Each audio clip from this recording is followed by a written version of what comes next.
Hello friends, जय जगन्नाथ। आज मु प्रस्तुत करुच्ची सोयाबीन चिल्ली राति पाई।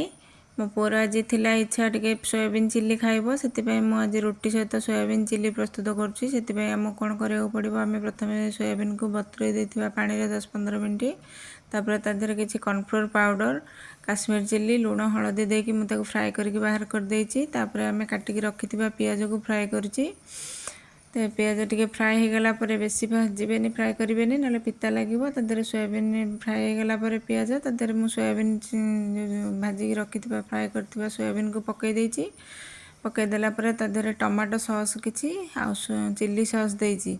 आपण चिल्ली सॉस दे सारापर भी काश्मीर चिल्ली बा जो कैप्सिकम पकई पारे। मुझे गुड़ा पकईनी खाएनी जेहेतु पुओ से मुझे स्किप कर देती।